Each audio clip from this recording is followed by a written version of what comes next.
Madame, Monsieur, bonjour. Heureux de vous retrouver pour l'édition 2 de l'an de grâce 2021 de la rétrospective hebdomadaire de l'information. Gros plan sur le secteur des transports maritimes et surtout aériens avec la Cameroon Airline Corporation Camerco au centre des sujets vedettes ces derniers temps après la désignation de son 7e directeur général en 10 ans. Avant d'en parler avec notre invité, voici le round-up de l'actualité hebdomadaire. Voici en image le bateau commercial camerounais en question.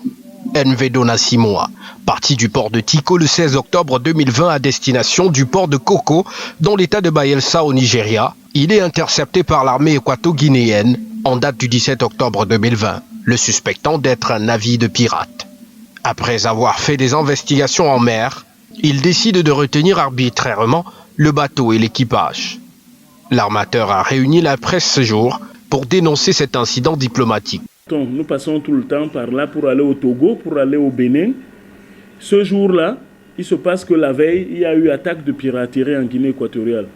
Et qu'un marin philippin aurait été enlevé dans un bateau américain qui consommait le gaz dans le champ de pétrole par où nous passons généralement. Notre bateau qui passe par là, des heures après et en pleine journée, est interpellé par l'armée marine de la Guinée équatoriale. Jusque-là, il n'y a pas de problème parce qu'en marine, ça s'appelle l'arraisonnement. Les militaires rentrent à bord du bateau, fouillent le bateau, découvrent qu'à l'intérieur, il n'y a pas le marin philippin qui est recherché, ne trouve pas d'armes à bord, ne trouve aucune trace de piraterie, devrait libérer le bateau et le bateau devrait continuer son voyage vers le Nigeria, le port de Koko. Malheureusement, ces militaires ont pris ce bateau, ils ont ramené à quai sur instruction de la haute hiérarchie, d'après ce que nous avons entendu. Ils ont ramené le bateau au port, ils l'ont gardé et il y avait 6 membres d'équipage, tous camerounais. Ici des images filmées furtivement par quelques contacts sur place. Les démarches sont vaines depuis bientôt 3 mois. Des vies sont en danger, et également des emplois. Sur le plan juridique, tous les arguments pèsent contre ceux qui détiennent le bateau camerounais. Ils ont arraisonné le bateau et jusqu'aujourd'hui, on peut vous dire qu'ils n'ont donné aucun chef d'accusation. Les supputations, parce que nous n'avons pas été informés officiellement, mais officieusement, nous entendons dire qu'ils parlent de la violation des eaux intérieures de la Guinée équatoriale. La violation des eaux intérieures de la Guinée équatoriale, moi je vous dirais, c'est un prétexte fallacieux, au vu de la loi dont je viens d'évoquer tout à l'heure. Si nous allons dans le contexte sous-régional, il y a la convention de la CEMAC sur la marine marchande de 1992. Cette convention a été ratifiée par la Guinée équatoriale en 1986. Donc, c'est-à-dire la Guinée équatoriale est État membre de cette convention. Et cette convention entre en droite ligne avec la Convention internationale de 1952 sur le droit de la mer qui privilégie le droit du passage inoffensif. Sur le plan de suivi de ceux qui sont détenus en Guinée, le traitement est inhumain. Il bénéficie tout de même de l'appui de quelques compatriotes sur place. Un incident diplomatique qui demande une réelle réaction des autorités camerounaises, commençant par l'ambassade du Cameroun en Guinée équatoriale, qui semble un tout petit peu laxiste. Pourtant, les auteurs de cette interception par leur acte n'ont pas eu de respect pour le vert ou jaune qui flottait au-dessus de ce bateau commercial.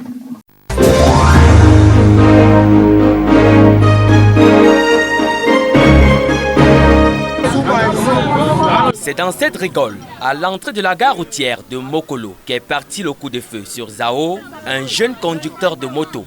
Les faits remontent au mardi 19 janvier. Tout serait parti d'une altercation entre un fonctionnaire de police et une vendeuse de viande. On avait environ 20 heures. C'est comme ça donc, ce monsieur, il vient trouver un homme en tenue, un militaire. Il avait déjà donné l'argent à la femme là pour lui donner à manger. Et monsieur Bouba sort comme ça là, il demande le nyama, il gifle d'abord la femme, il botte la marmite. Le militaire s'il demande à monsieur Bouba que comment tu peux botter la marmite. J'ai failli donner l'argent qu'on me sert. Comment tu peux faire ça? Il gifle le militaire. C'est comme ça que le militaire attrape donc monsieur Bouba. C'est au milieu de cette rixe que l'irréparable s'est produit. C'est là que mon frère se lève, lui mangeait même, il était assis, il n'était pas dans le problème.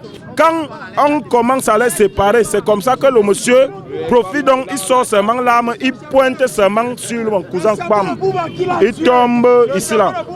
Le tireur est un fonctionnaire de police, chef de poste de la gare routière.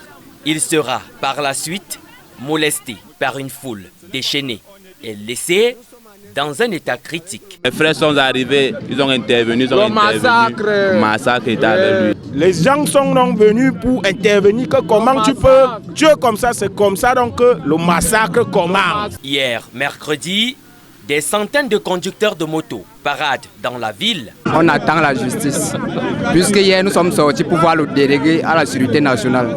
Ça n'a pas été facile pour nous. Nous sommes arrivés à l'hôpital central. Pour que si on peut voir notre frère, ça n'a pas été facile. Jusqu'à aujourd'hui, on nous manque de vie. Mais non, c'est qu'il est mort. Des forces de maintien de l'ordre sont déployées aux alentours du commissariat du 2e arrondissement à Mokolo, où la situation était tendue. Hier, je suis venu avec mon pouce d'eau. J'ai trouvé qu'on a fermé le 2e. Les motomans ont dit qu'on met le tactique en route. Moi, je m'ai exécuté parce que c'est la famille. Ce Ben Skinner révèle que la gestion de cette affaire par les éléments de la police a désamorcé une bombe. Si les policiers eux-mêmes ils n'avaient pas compris que non, il fallait venir avec douceur, comment ça devait changer, mais comme ils étaient là juste pour apaiser le problème, c'est là que le calme s'est vraiment installé. Ce jeudi matin, nous sommes retournés sur les lieux. L'interruption de la circulation sur cet axe devant le commissariat témoigne à suffire du calme précaire qui règne ici. Les commerçants, eux, vaquent à nouveau à leurs occupations. Après la forte perturbation d'hier, le poste de police, lui, est resté fermé. En l'absence de son locataire, les langues se délient. Je ne souhaite pas sa mort, mais je veux que Bouba dise, il voit ce qu'il a fait aux gens. La situation ici, au marché Mokolo, s'apparente à une poudrière qui pourrait exploser à tout moment, bien entendu, si rien n'est fait.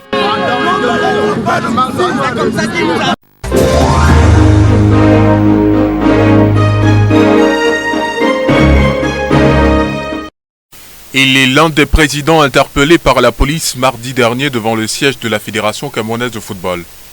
Ses camarades et lui ont finalement été relâchés après audition de la police. Concernant le motif de leur arrestation, ils disent qu'ils ont eu un coup de fil du président déchu, qui leur a dit que la fédération est en train de brûler. Et il paraît que c'est un média depuis lundi. Le fait que nous soyons entrés discuter avec M. Abo avait dit que nous avons brûlé la fédération. Mais personne n'a montré une image. Et pourtant, selon Domingo Akwe, les présidents souhaitaient s'entretenir avec celui qu'ils appellent le président déchu de la FECAFOOT suite à la sentence du tribunal arbitral des sports. Il n'y a jamais les policiers ici, président. Que ce soit autant de IA ou autant de Nana Vincent, il n'y a jamais. Sur le football. Si vous avez été vraiment un peu bousculé, c'est ce qu'on veut pour les présidents des clubs. Nous nous excusons au nom des présidents. L'association des clubs de football amateurs est déjà passée à l'étape supérieure en saisissant la Fédération internationale de football. Vous l'avez dit, mais vous prenez un commentaire contre les dispositions d'une décision. Ça dit qu'il y a 11 dispositions dans la décision. 11. Aucune de ces dispositions ne parle de réintégrer l'exécutif annulé. Tout au contraire, le point 7 dit on ne peut plus réintégrer l'exécutif 2009. Ça ne donnait qu'une seule possibilité à la FIFA, celle de mettre sur pied, conformément à l'article 8, alinéa 2, un comité de normalisation. La CIFAC affiche sa détermination à voir Mbombo Njoya et son équipe à libérer les locaux de la FECAFOOT. Le match FECAFOOT Club amateur promet du jeu avec une durée imprécise, du temps additionnel.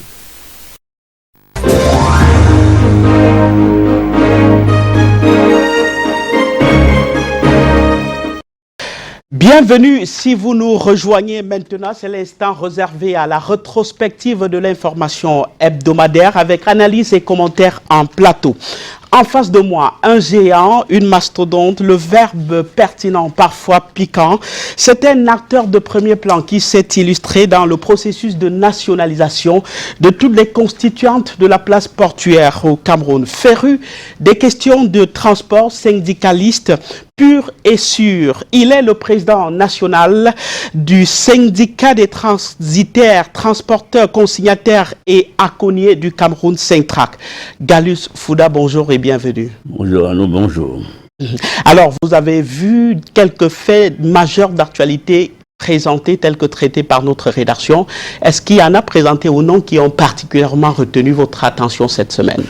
Cette semaine, je pense que premièrement, nous avons le football qui attire notre attention. Le championnat d'Afrique des Nations. Le championnat d'Afrique des Nations. Et ensuite,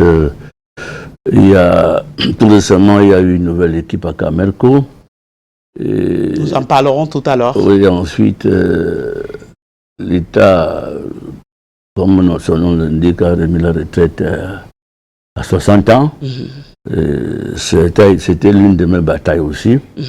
Et ensuite, le développement.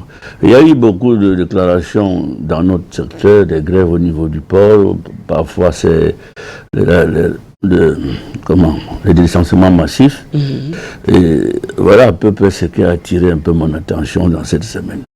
Alors, l'année 2021 dévore encore son tout premier mois. C'est un moment généralement qui est réservé aux prospectives. Qu'est-ce que votre syndicat place en ligne de mire de cette année 2021?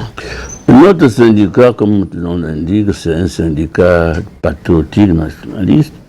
Et notre syndicat, nous continuons à demander à l'État et aux Camerounais d'être conscients. Il faut que les Camerounais reprennent leurs activités. Il faut que les Camerounais, on ne peut pas se développer par les étrangers, on doit se développer par nous-mêmes. Donc pour moi, notre syndicat continue la bataille. Déjà, quand vous allez regarder au niveau du port, c'est déjà une référence. Nous voulons toutes les sociétés de souveraineté, comme par exemple le Sonel, SNEC, les GIF Camerco, reviennent au milieu des Camerounais. C'est là notre objectif, parce que les Camerounais ont beaucoup d'expertise. Il y a de l'expertise à vendre, mais je ne comprends pas pourquoi jusque-là, tout cela est géré par les gens qui ne sont pas Camerounais. Je ne suis pas tribaliste, mais ça vaut la peine de le dire. Donc c'est à peu près notre combat. Alors, est-ce qu'il y a déjà un plan d'action conçu pour le syndicat? Vous parliez tout à l'heure de Sonel, de Eneo, qui ne sont pas absolument de votre secteur. Mais est-ce que dans votre secteur particulier, est-ce qu'il y a un plan d'action déjà pour l'année 2021 préparé? De toutes les façons, je peux vous dire une chose. Je fais partie de la task force. Oui. Cameroun, je suis patriote, je suis nationaliste.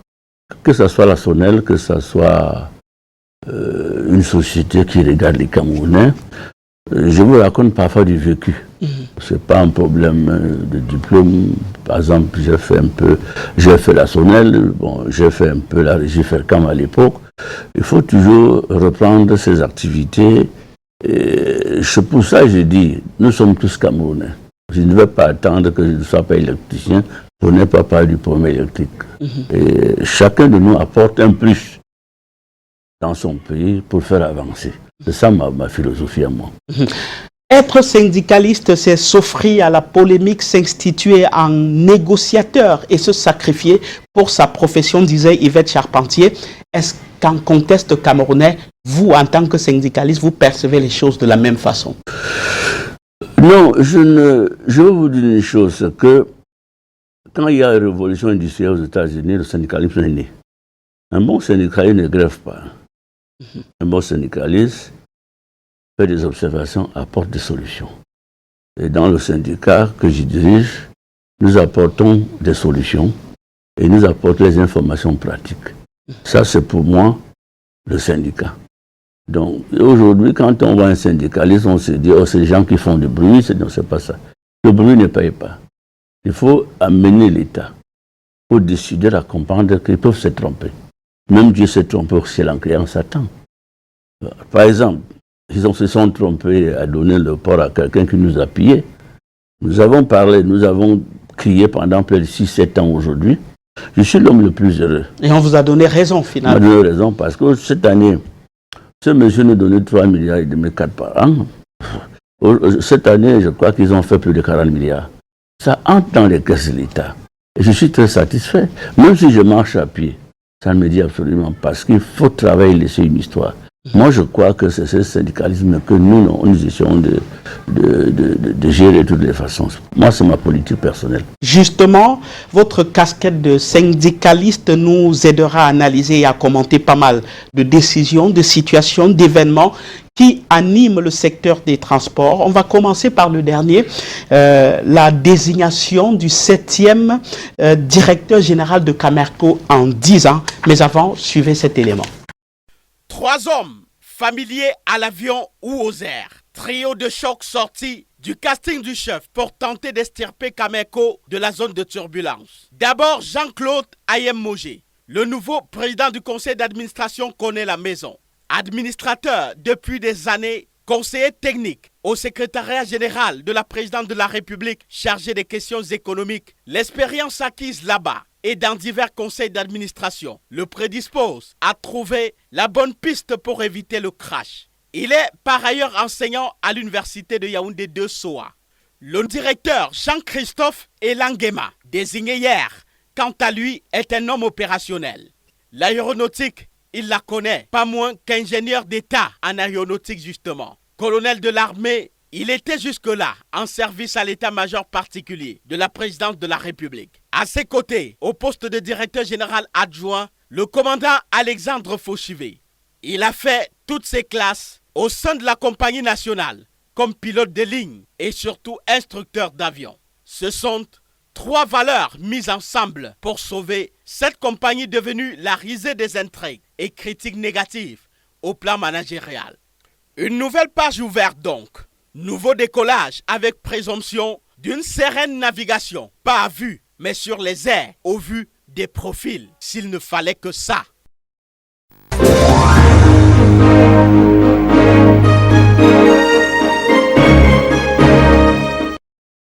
Alors Galius Fouda, Jean-Christophe est là, 2e militaire nommé directeur général d'une société d'État au Cameroun, la Camerco, après le colonel Mathieu Tiati Angaé, qui dirige l'unité de traitement agricole par voie aérienne UTAVA, que vous connaissez certainement. Le profil du nouveau DG changera-t-il quelque chose à Camerco?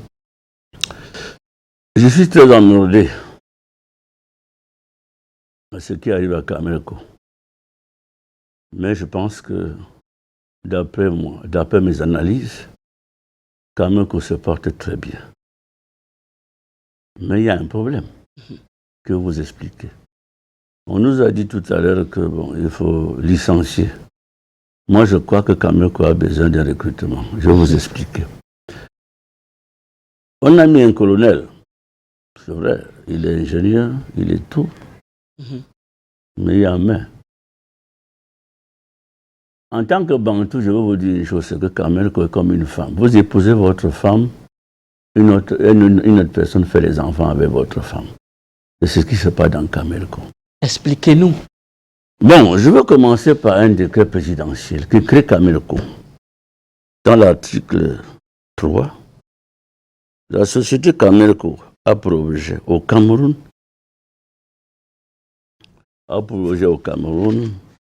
l'organisation et l'exploitation des transports aériens réguliers, supplémentaires, spéciaux, des passagers, des marchandises ou postiers au moyen de tous les aéronefs et par tout autre mode de transport terrestre, maritime qui pourrait être nécessaire pour assurer l'exploitation de dits services et généralement toute activité de transport aérien. L'achat de l'affrètement, la location de tout matériel, de toute fourniture y afférent à l'exploitation des services aériens et à toute activité de transport aérien. Ça, c'est le décret de création. Le décret de création. La conclusion de tous les accords, l'exécution de toutes les opérations commerciales et financières utiles à la réalisation de son objet social. Toutes les opérations commerciales, industrielles, mobilières, immobilières et financières qui rattachent directement aux missions définies dessus de nature à favoriser le développement. Voulez-vous nous amener, Galius Fouda? Je vais vous dire que il faut appliquer ce décret. Et ce décret n'est pas appliqué. Vous savez très bien. Bon, je reviens sur un fait. Je voulais qu'on parle d'abord du profil du nouveau directeur général. Il est colonel de l'armée, Oui. De l'armée de l'air. Est-ce que son profil peut changer quelque chose si on se limite seulement à son profil de militaire et oui, de toutes les façons, d'ingénieur? Il est ingénieur. Oui. Apparemment, il a des traits charismatiques. Tu peux avoir un grand profil, comme il a, mais ce n'est pas le profil qui dérange Camerco. C'est pour ça que je ne fais pas allusion à lui. C'est autre chose qui dérange Camerco. Il peut avoir un grand profil et tout. Si on déshabille Camerco comme on a déshabillé, il prendra l'argent où? C'est de ça qu'il s'agit. C'est pour ça que je dis le profil est bon, qu'on est là et tout ce monde-là, c'est bien beau. Mais ce n'est pas ça le problème Camerco. Moi, je veux entrer dans le problème Camerco. Pourquoi Camerco ne décolle pas? Pourquoi Camer même est mort? La maladie qui avait tenu Camer est déjà, la même maladie a contaminé Camerco. C'est de ça qu'il s'agit. Quel est le nom de cette maladie, Gallus Fouda? Parce qu'à vous entendre parler, le profil du nouveau DG est bon, peut-être comme le profil des précédents directeurs généraux. Qu'est-ce qui donc freine le décollage de Camerco? Il y a ce qui fait un décollage de Camerco, c'est quoi? À l'intérieur, les gens ne sont pas patriotes. 2, parfois l'amateurisme. 3, la gourmandise. 4, on n'applique pas les instructions du chef de l'État. Allons pas à pas.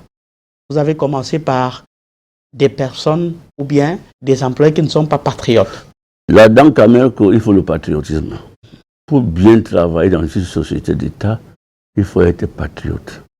On ne travaille pas pour son ventre. On doit travailler d'abord pour le Cameroun. Et le ventre vient après.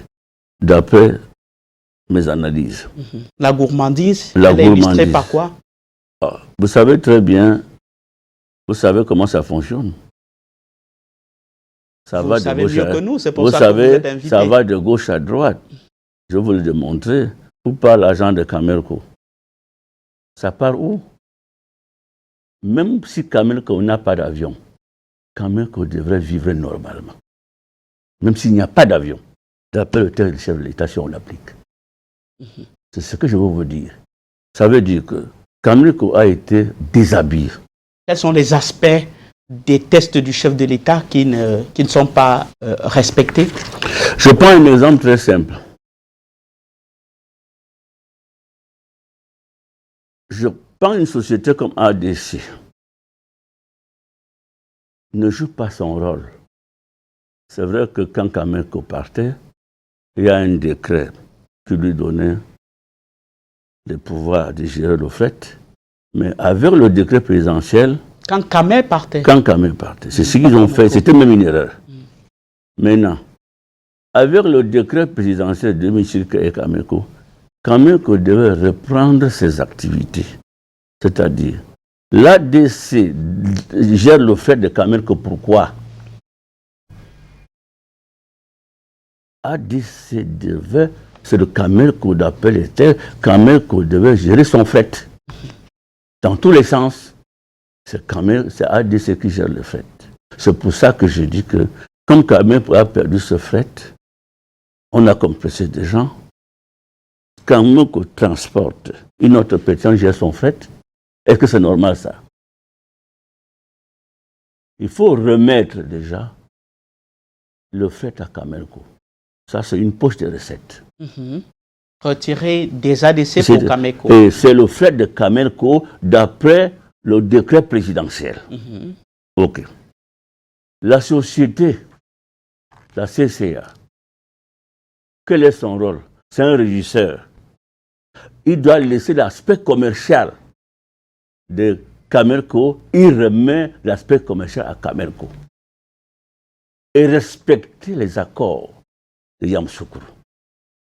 Respecter les accords aériens. C'est-à-dire, même le fait de Camerco est détourné. Je prends un exemple, comme nous partons sur la chaussée. Allez à Douala. Vous trouvez des gars qui vous cherchent une place dans un car.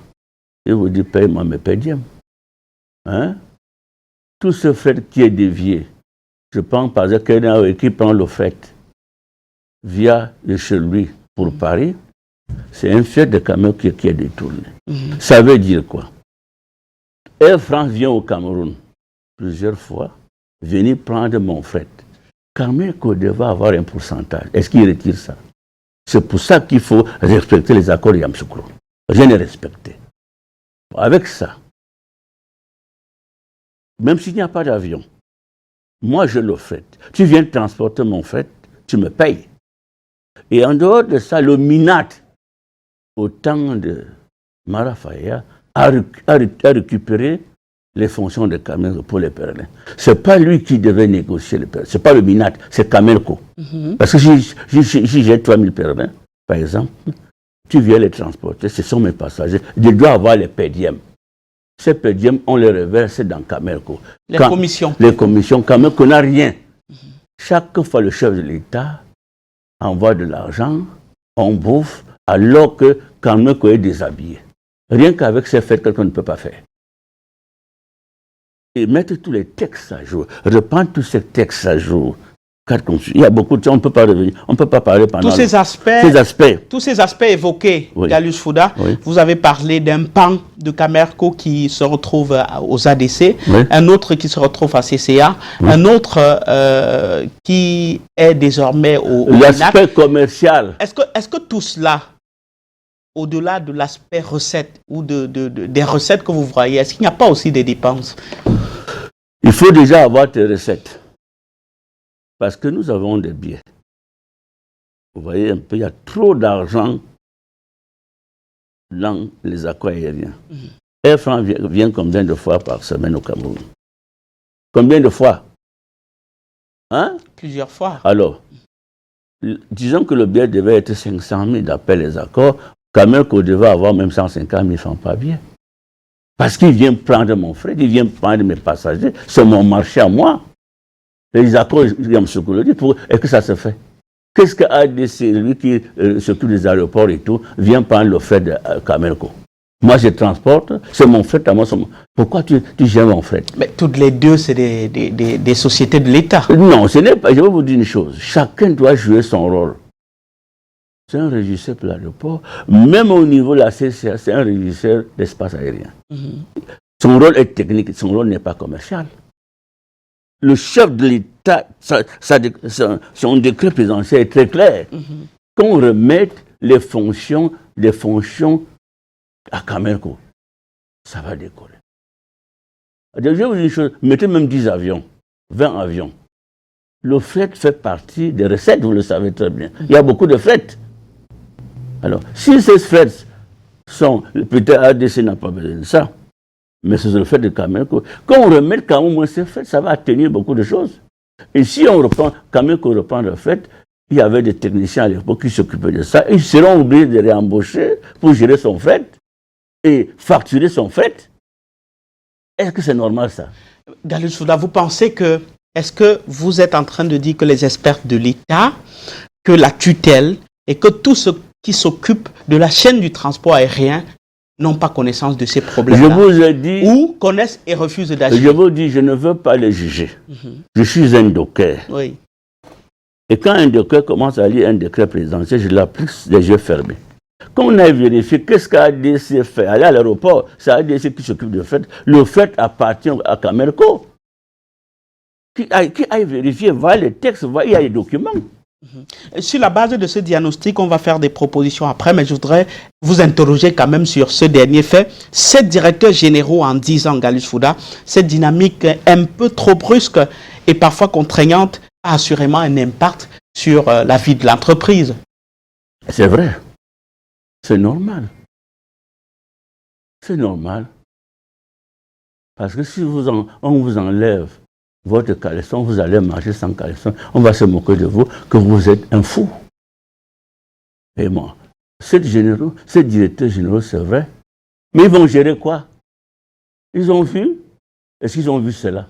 Qu'on appuie le chef de l'État, qu'on n'ait pas peur. C'est pour ça que je demande au colonel de mettre son pistolet, de faire appliquer ça, ça va marcher.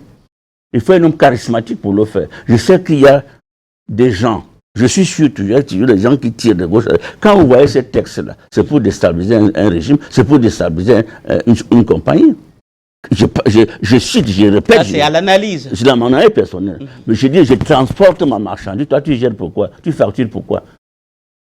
Hein? Je dois m'occuper de mon fait. De l'autre côté, il s'occupe de l'aspect pilote, machin, mais pas l'aspect commercial. Il s'occupe des... C'est Camelco qui fait des accords avec d'autres compagnies. Tu viens chez moi 2 fois, moi aussi je dois venir chez toi 2 fois. Au cas où tu ne viens pas, paye-moi mes pédiens parce que tu viens prendre mon trafic. Ça se fait, c'est bien écrit.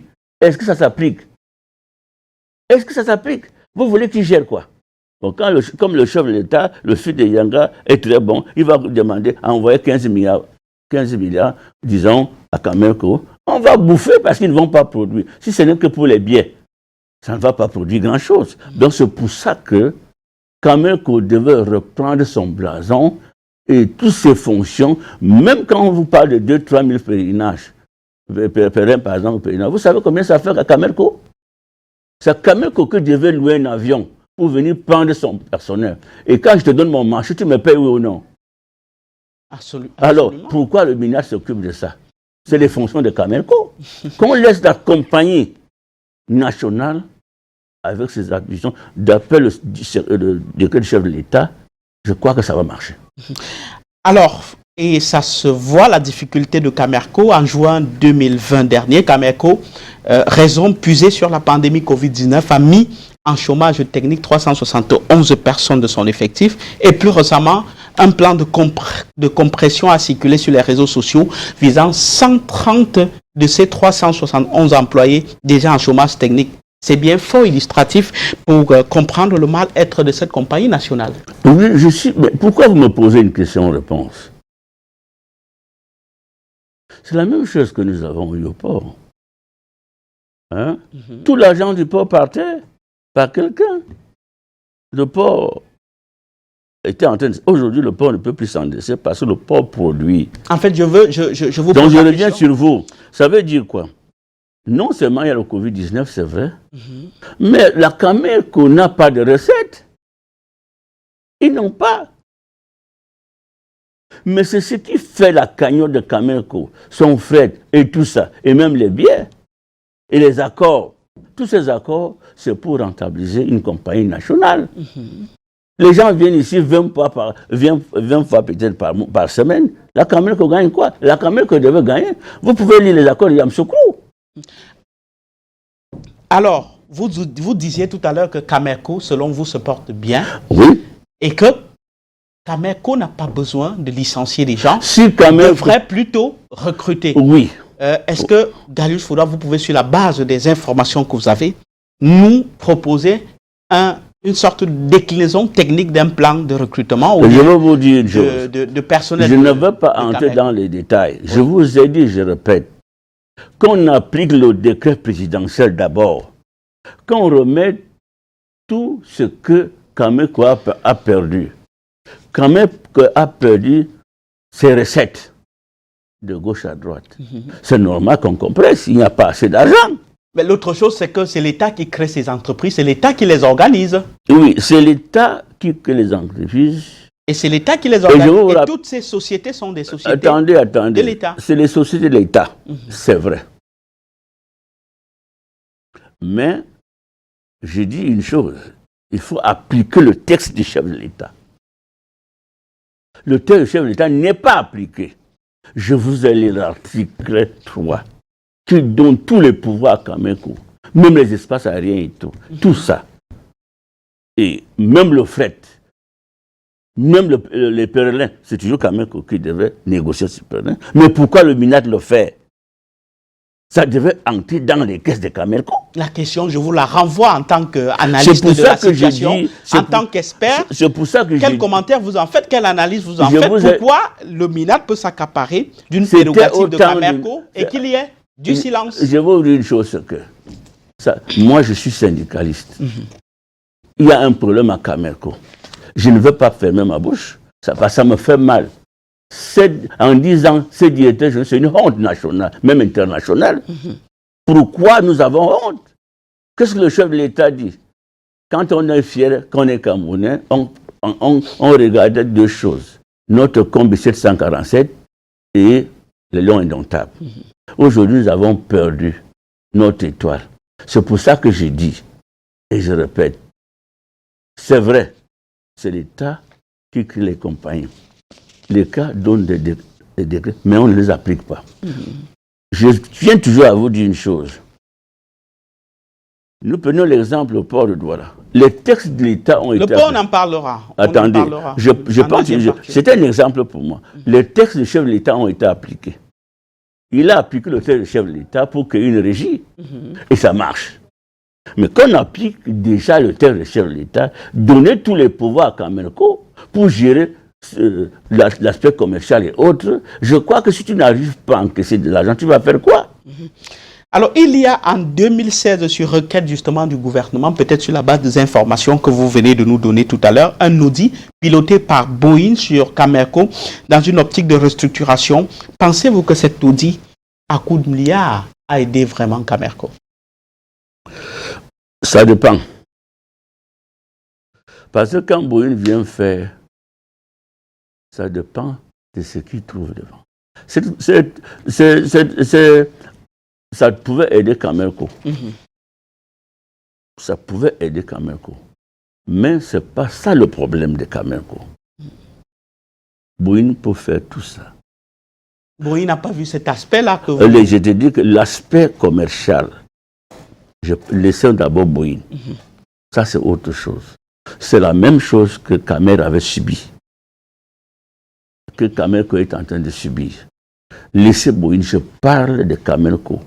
On vient de changer de directeur général. Je suis à ce niveau.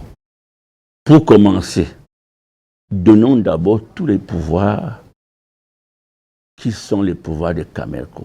L'audit commandé par l'État ou par le gouvernement à Boeing, c'était justement pour explorer tous les aspects, pour comprendre les problèmes de Camerco. Oui. Est-ce que cet aspect que vous venez d'évoquer a échappé à Boeing dans cet audit-là?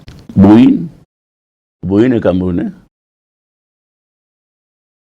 Est-ce que Boeing est Camerounais? Absolument non. Bon alors, vous allez peut-être me dire que il y a beaucoup de patrons qui ne lisent pas les textes.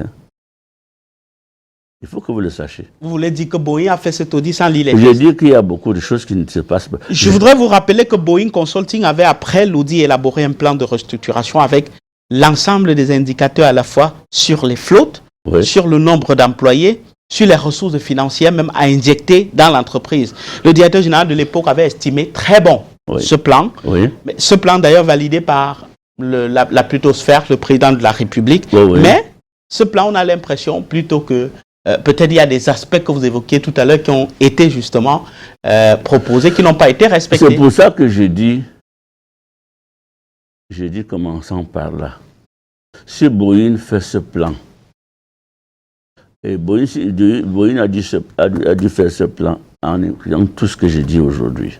C'est possible. C'est possible. Mais je dis, je répète, même si on met 10 avions et que ces aspects ne sont pas respectés, on ne va aller nulle part. Pourquoi? Parce que vous ne pouvez pas être là. Les accords aériens, qui peuvent vous apporter un plus, vous n'encaissez pas. Le fret qui va de gauche à droite, vous n'encaissez pas. Qu'est-ce que vous allez faire? Vous allez perdre. Vous allez faire comment avec votre fret? Vous allez perdre. Les accords, on vient prendre toujours votre fret, on prend, ne vous paye pas. Qu'est-ce que vous allez faire? C'est ça qu'il s'agit. C'est pour ça qu'on fait venir Boeing. C'est vrai. On fait venir Boeing pour faire trop de bruit. Quand je vois bien. Et pour dépenser encore un peu d'argent, alors qu'on en a besoin. Alors que le problème est si facile que ça. Je vais vous dire une chose. On devait faire venir des experts au port. Le directeur général dit qu'on fait ça ici. Qu'est-ce qu'il faut faire pour créer des recettes? C'est des Camerounais, patriotes, qui ont donné des idées, on a décollé. De manière concrète, Gaius Fouda, vous avez évoqué un ensemble de problèmes à l'analyse. Que faut-il faire concrètement à l'heure qu'il est pour que Camerco redécolle? Je vous dis une chose. Parce que dire donner tous les pleins pouvoirs, c'est assez global, assez vague. Que faut-il faire? Est-ce que le chef de l'État doit reprendre un décret? Est-ce qu'il faut relire? Est-ce que c'est au DG de faire la poigne et de dire voici mes prérogatives, remettez-moi? Non. Que faut-il faire concrètement? Monsieur, vraiment, il faut réfléchir comme un intellectuel et un patriote. Le chef de l'État donne une instruction. Une institution qui vous donne tous les pouvoirs de mieux travailler. On vous empêche de travailler. Ma proposition, c'est quoi? Que les ADC jouent leur rôle, qu'on laisse Camerco avec l'aspect commercial, son fait tranquille.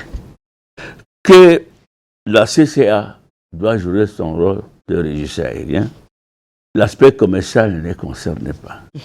Que ce que le ministre a pris pour les pèlerins, qu'on remette ça à Camerco. C'est déjà un pas. À partir de là, qu'il y ait avion ou pas, nous savons que nous allons grignoter les miettes quand il s'agit de nos frettes. C'est de ça qu'il s'agit. Vous allez faire venir Boeing, alors que vous êtes en train de bander une plaie, comme on dit au village, alors que vous n'avez pas nettoyé. C'est de ça qu'il s'agit. Donc, Boeing vient. On ne doit pas embrouiller les Camerounais parce que Boeing est venu faire un grand rapport et tout ça. Appliquez d'abord les instructions de votre chef de l'État. Ne faites pas venir les gens pour nous embrouiller. Parce que si c'est appliqué, on ne doit pas se retrouver dans des problèmes. Je dis bien que les quelques avions qu'on avait, on faisait quand même un peu de fête. De fête partait où? Qui gère le fait de Camerco? Qui gère le fait? Les accords, qui gère? Ces accords donnent beaucoup d'argent. C'est pour ça que je dis, on commence par là.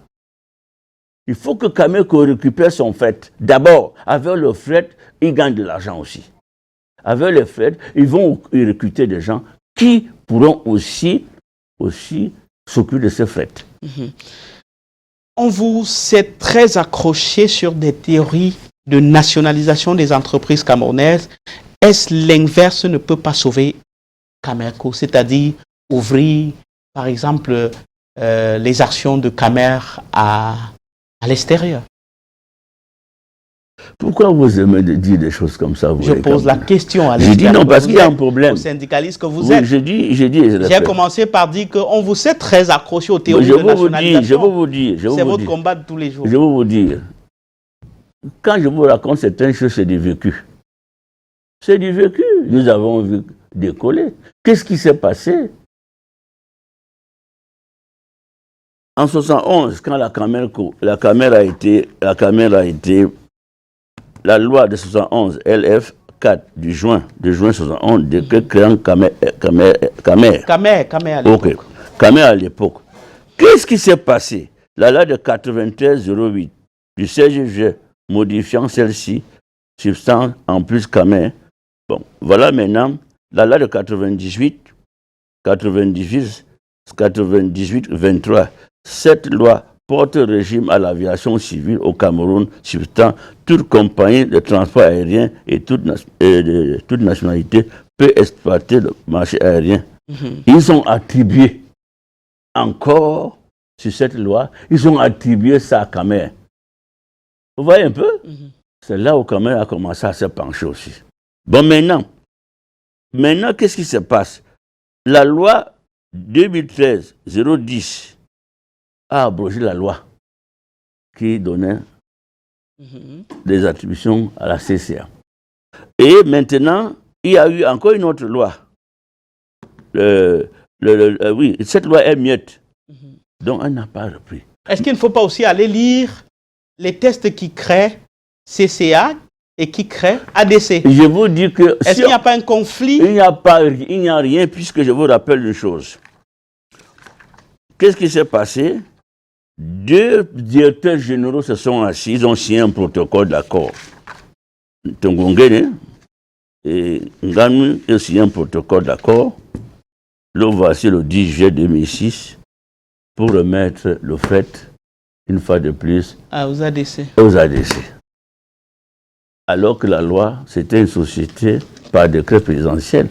En tant que DG, un jury nous a dit qu'il n'avait pas raison, que ce protocole d'accord est illégal. Voilà par exemple le texte camerounais qui n'est pas respecté. Qu'est-ce que vous voulez? Quand on bafoue comme ça, vous voulez que ça marche? Voilà le protocole d'accord qui a été signé. Donc tout est là pour que ça marche bien. On crée une structure, on met des bases solides. Personne ne veut respecter un décret. On va à gauche, on va à droite, on dit ça ne marche pas. Si le directeur général qu'on venait de nommer veut réussir, il prend son pistolet et récupère d'abord ce qu'on appelle ses actions d'abord. Hein? Parce qu'on ne peut pas vous empêcher d'étouffer votre poche, les poches d'argent. C'est de ça qu'il s'agit aujourd'hui.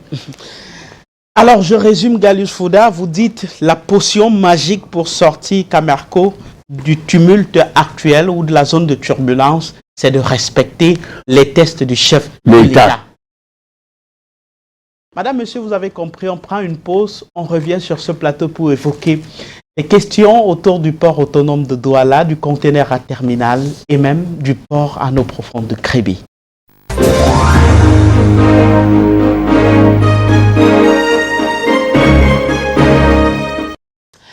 Gallus Fouda, le terminal à conteneurs du port autonome de Douala est désormais géré par les Camerounais. C'était l'une de vos batailles. Qu'est-ce que cette nouvelle gérance locale a changé concrètement après le départ du tout-puissant Bolloré? Oui, je tiens à vous dire une chose, que Bolloré n'était pas puissant. Parce qu'il utilisait les Camerounais pour se faire de l'argent. C'est l'expertise camerounaise qu'il utilisait. Il n'était pas le tout-puissant pour moi. C'est pour ça que j'ai crié tout le temps. Et il était très redouté. Il était très redouté parce qu'il se faisait redouter. Devant moi, Bolloré ne me disait rien. Alors, l'ère, on peut dire l'après-Bolloré, actuellement, au terminal à conteneurs, comment vous l'évaluez aujourd'hui? Le terminal à conteneurs, j'étais un coup d'œil là. Hein. À l'époque, le port ressemblait, quand je parle du port, à un cimetière, aujourd'hui c'est déjà très beau. Le terminal à conteneurs, des innovations malgré le vieux matériel, parce qu'il nous a laissé un vieux matériel. Le port est dessus pour se procurer un nouveau matériel de manutention et autres. Voilà, au mois de décembre, pratiquement, le terminal à conteneurs a fait plus de 40 milliards de recettes. Alors qu'à l'époque, ce monsieur ne versait à peine 3,5 milliards par an à l'État. C'est un problème d'arithmétique. Ce n'est pas de la magie, c'est parce qu'il y a eu la volonté, le patriotisme, c'est tout. Et puis les textes de l'État, les chefs de l'État ont été appliqués, c'est tout. Quand il fallait créer un régie, le chef de l'État a fait un décret présidentiel qui créait la régie. Il a créé une régie. Et puis aujourd'hui, ça marche très bien. En dehors de ça même, la façade maritime a été récupérée. Nous avons déjà le dragage. On a créé une régie de dragage. Le dragage, c'était enlever le sable. Il enlevait le sable et vendait à une autre personne, il nous facturait. Maintenant, au même moment, on a aussi créé la régie de remorquage. Et maintenant, on a aussi créé la régie de l'aménage. Donc, les Camerounais ont pris les choses en main. Nous pleurons une seule chose. Notre camship. Qui peut-être va renaître. Alors, est-ce que le contentieux en instance contre le Cameroun ne vous fait pas peur contre Ça fait peur par rapport à quoi? C'est un voleur, c'est tout. Ça nous fait peur. Ça, par rapport à quoi? Le contentieux était à 84 milliards. C'est l'argent des Camerounais qu'il a encaissé. Tenez-vous tranquille. Nous n'allons pas laisser notre argent partir. Même s'il va aller au TS, on va le réclamer. Parce que c'était une pénalité. C'est-à-dire quand tu mets ton marchandise met beaucoup plus de temps au port, tu payes une pénalité. Cette pénalité a été encaissée. Par exemple, quand on congèle, quand ils ont payé plus de 2-3 milliards, par exemple, de pénalités, quand il faut calculer. Maintenant, il était dit qu'il a 50%, le port a 50%, il a encaissé sa part, il encaisse encore la part du port, et il va négocier, je ne sais pas où, à Yaoundé, ça tombe à 24. S'il a 24 milliards, mais il ne veut même pas payer. Est-ce qu'aujourd'hui, le visage du port autonome de Douala est celui que vous souhaitez?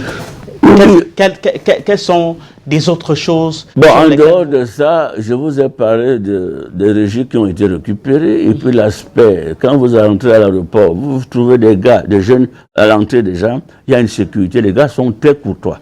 C'est pour ça que je félicite le colonel Gibril qui a eu le temps de former ces gars. Quand tu arrives à l'entrée, tu sens ils sont courtois, polis, où se trouvent tombage, machin, et puis tu pars tranquillement. Et tout est beau maintenant. La sécurité est de taille. Vous ramassez les guilles, on vous a vu. Maintenant, c'était pas ça avant. Le port est beau. Avant, c'était comme un cimetière. Aujourd'hui, le port est très beau. En quelques temps, hein, vous pouvez jeter un coup d'œil. Alors, on vous a vu très remonté avec le consortium des opérateurs locaux autour du Kribi Polyvalent Multipurpose Operator, KPMO. En juin 2020, après la décision du président de la République de faire venir les Philippines au terminal polyvalent de Kribi, c'était quoi l'objet de votre colère? Le problème est que... Est-ce que cette colère est apaisée aujourd'hui? Non, la colère pour moi, je suis très embêté. Oui. Pourquoi? Parce que quand je regarde Kribi aujourd'hui, je ne vois aucun Philippin là-bas. Hein. Directeur général Cameroun, tout est Camerounais. Vous croyez que les Philippins vont vous faire caler leur argent? Non. Et deuxièmement, on a abattu une société en plein vol, une société qui pouvait faire mal, qui était déjà connue, puisque nous avons fait pratiquement plus de 80 navires et on a versé au port autonome de Kribi plus d'1,5 milliard. Le consortium. Le consortium, plus d'1,5 milliard de recettes. Ils le savent très bien. KPMO n'a pas mal travaillé.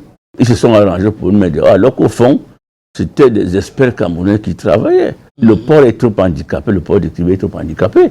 Nous le savons tous. Mais avec notre mécanisme, avec notre expérience, nous avons quand même réussi à travailler au port sans abîmer ce port. Personne ne peut me le dire, puisque j'ai toujours dit, le port de Kribi, pour moi, ça ne rentre pas l'argent en l'État. C'est ce qui me fait le plus mal. Nous avons 650 mètres de quai. Alors que le chef de l'État avait dit 12 000 emplois. On ne peut même pas atteindre 10 000 emplois à Kribi. Vous parlez tout à l'heure du respect des décisions du chef de l'État, des tests, des décrets du chef de l'État. Est-ce que vous pensez que la décision du chef de l'État relativement au port autonome de Kribi était incommode? Je vous dis que le chef de l'État avait, dans un discours que vous avez suivi, un complexe industriel portier, 12 000 emplois. Maintenant, on nous a sorti un port qui a 650 mètres de quai. Ça peut presque 400 milliards. Soyons honnêtes. Et maintenant, il a dit les Camerounais avant tout. Vous construisez votre maison à 200 millions. Vous demandez à quelqu'un, donnez-moi 20 millions pour gérer ma maison, vous prenez 80% des recettes. On dépense près de 400 milliards pour un port. On appelle quelqu'un, donne-nous ces 30 milliards. Et c'est quoi ça? C'est une bêtise, ça n'existe qu'au Cameroun. Et puis maintenant, ce monsieur nous fait le chantage. Il dit qu'il amène quel trafic? La marchandise est camerounaise. Le port est camerounais. Les travailleurs sont camerounais. Si on avait notre camship, c'est pour ça que j'ai fait allusion à ça, le transport, le bateau devait être camerounais. La marchandise des Camerounais. Le port camerounais. L'expertise camerounais, qui dit mieux? Qui dit mieux? Ce monsieur, il nous apporte quoi? Rien. Même s'il y a un peu d'argent, comme on dit qu'il y a trop de bateaux à Kribi, ça repart parce qu'il a plus de 80% de recettes. Nous, on a quoi? Donc le Cameroun, au port de Kribi, c'est un fiasco.